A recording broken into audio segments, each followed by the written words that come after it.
the last few weeks, several instances in Bengaluru have come to the fore raising questions about the safety of women in Bengaluru. Now, here's another instance which has come to the fore from the IT side of the city, especially inside a very well-known tech park. This is the Eco World Tech Park. I'm right now inside the tech park. And here, another unfortunate incident has unfolded. This was on the Wednesday night at about 11:40 when a woman who was traveling, or rather walking on the stretch of the road, was harassed by an individual who came on a bike. I have the complainant here with me. Today she wanted to actually come out and speak about the incident, not for anything else, but to ensure that women who, encounter men like this, who face situations like this, should feel confident enough to come out there, complain to the police, and more importantly, confront this situation. Firstly, I would like to ask you, I hope you're feeling okay. And it takes real guts to firstly go ahead and complain, because many crimes against women, go unreported. I would like to firstly congratulate you for taking out the courage and going to the police. And firstly, tell us, how are you feeling? Well, thank you so much. Of course, it's like a very daunting process. First of all, having your boundaries violated, that's one. Second of all, just going through the entire process of investigations, sitting in front of the CCTV, and actually, for me personally, when I just watched what actually had happened, because when you just go with the experience to report the FIR, you're just you are just carrying the experience of what you have been through. But when you just go and watch the CCTV footage and just look at it what actually has gone across from an overall perspective, and just realizing, okay, how much gravity, how much granularity each and every moment held, it just overwhelms you to another extent. And of course, watching that, it's overwhelming and also daunting at the same time, just trying to figure out, okay, what next, how can we find the person who has done this. So all these things, that's what it is. So yeah, that's what I'm feeling. What exactly happened? Is it okay if you do you want to really talk about it? Yeah, so I was just walking across the Eco World Road, and I was well within the Eco World space. And it is considered to be like a high surveillance area. Absolutely. That's even more surprising that in such a high surveillance area, a guy still it's not just even surveillance, but still considering even in the area that ensures its safety by having security guards at every few meters away, having good surveillance cameras at every few meters, still such kind of an incident happened.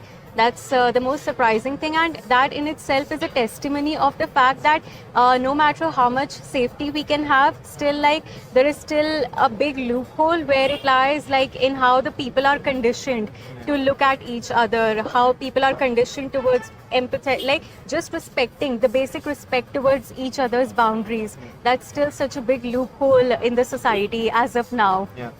And I can just go on speaking about it, but yeah, I was just walking in the Eco World space, and I was in my own zone, and I just felt this huge hit on my back, and I was just perplexed during the first hit.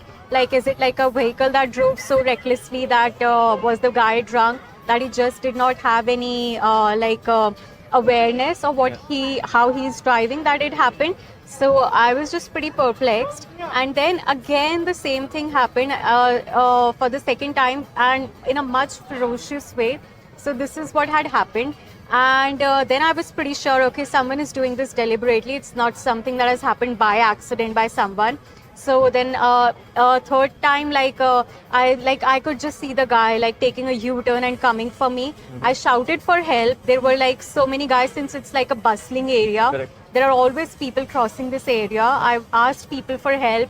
I shouted for help. I stopped auto drivers on the way. I stopped people returning from their job. Come to your help at that point? Nobody came for my help. That was the most surprising thing.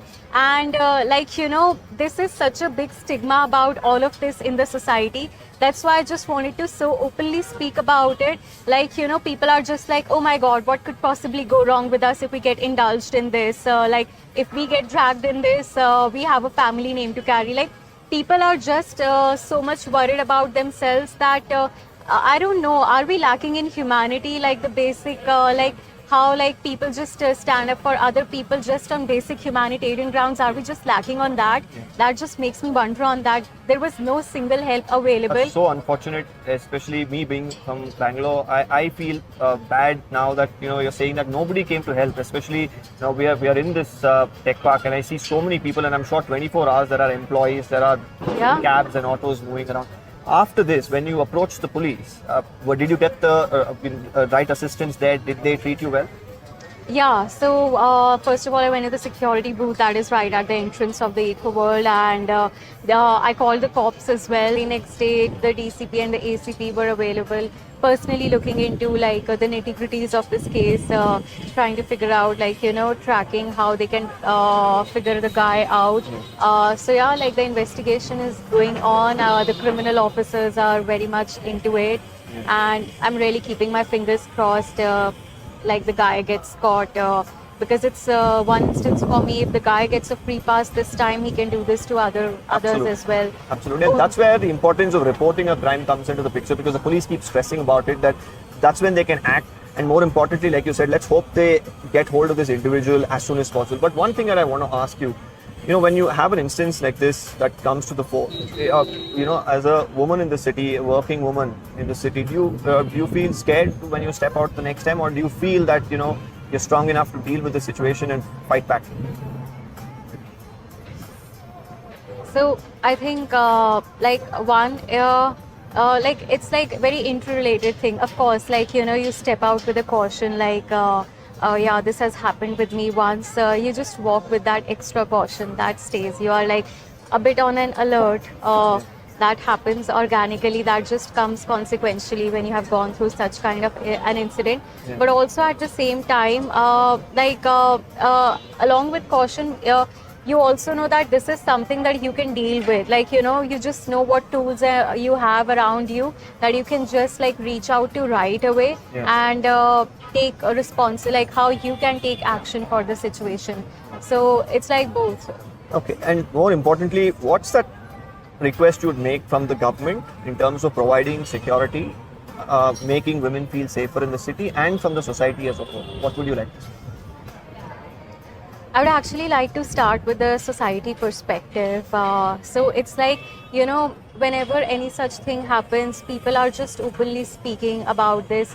That men are like that. People are just so much hard pressed on blaming so many people. That's why I started with the society thing, because what starts is how we take accountability on an individual level. Yeah. Individual level, it's like if tomorrow I have a son, I know like what all I will be teaching him, like because a lot of things lie in there is so much of talks around feminism, there is so much has been spoken about it, but still like there is that typical conditioning that has infiltrated the society, that so many behaviors that men get to have a free pass with. That's one. Not just men, even women. Like under the pretense of feminism, even women have started to take a free pass under so many things. Yeah. So it's just like knowing your laws and respecting the laws. That's the biggest thing. More than just misusing them just to get free pass for things. Yeah. It's like respecting the laws. Yeah. That's one. And this comes from an individual level. Like what on individual level we can exercise, because if on individual level everyone can take their accountability, that's how we can evolve as a nation, I personally believe. Absolutely. So one is like respecting the laws rather than misusing it to get a free pass and get More away than with the it. laws, I think respecting women is equally important. Respecting a human being is equally important. Yeah. And just understanding that every human being, I don't want to just speak about women, I just want to speak about every human being, that every human being has their own set of boundaries. Yes. And that they deserve to have, and nobody has the right to cross those boundaries. Absolutely. That's what I would like to say.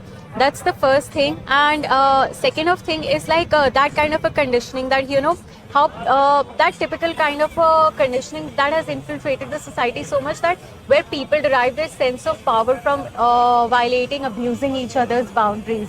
So if on individual level, like if we can really condition the society, like condition rather than speaking on a society basis, I would take charge of my behavior, the people around me, like who whom I can have an impact on. That this is what I will take accountability of. Yeah. If that's how every person can take accountability on their own personal level, that's how we can, as a society, as a nation, grow.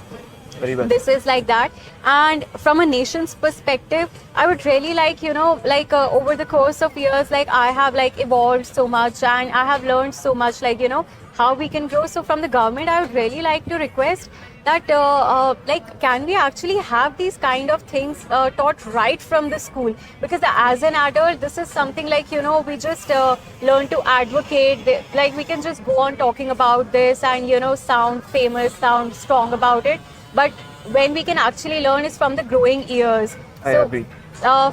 My plea to the government is, can we actually have these kind of subjects right from the learning years of the school, so that the coming generation that is going to impact the nation in the coming time, they should be aware, like they should be well educated, well read on on all these things that they should know, because there is still so much of stigma about all of this. Absolutely. People hesitate. Oh my God, what are you talking about? Oh shit, don't talk about this. This stigma comes right from the young years, growing years. So this is like, I think it's a very valid point, especially considering the fact that, here in a tech park, it's ample security that is provided by the tech park. Like you said, a lot of surveillance, a lot of cameras, a lot of people. I think here, like you said, the government's role really comes into how you educate these men to ensure that they don't become the kind of men who commit such crimes. I think you put it really well. Thank you for speaking to NDTV, and I hope that the police will be able to get hold of this individual as soon as possible, bring him to book, more stringent punishment is meted out, and he's made an example of, so that not just him but anybody else thinking of committing a crime like this doesn't ever do it. Thank you for speaking to us. yeah, can I just speak one more thing? Please You go just ahead. fit Please it go ahead. anywhere Yes, you please want. go ahead. My message to the women is everywhere I was being called a victim in this situation. Yeah. And I just corrected every person over whosoever I encountered, that I am so not a victim. And any woman going through this is just so not a victim. The real victim is the person committing his crime, this particular crime. And I'll tell you how this person is the victim, because he just imagine like how messed up he would be in his own self, to that he has to exercise his sense of control, that he derives a sense of control by violating someone's boundaries to this extent. Yeah. So my message to the women is, you are just so not a victim. Don't victimize yourself. You don't need to hide behind the curtains or you just don't need to hide behind thinking that something wrong has happened with you. The person who is doing this is actually the person doing the wrong thing, and I'm sure he would be hiding somewhere, running away from being caught. Good luck, you'll be caught soon. That's what I would like to say. Well, So, yeah. very well said, because, when I started off as well, I mentioned the biggest concern in India is most of the crimes against women go unreported. And to actually come out and report them is very important. Not to consider yourself a victim, like you said, not to go under that stigma is also important. Though, of course, there are concerns about that as to how society really reflects upon these issues too. But you've put all the things together really well. Thank you for speaking to us once again. Yeah, thank you so much. It's my pleasure to be able to have this forum to speak about it. Thank you.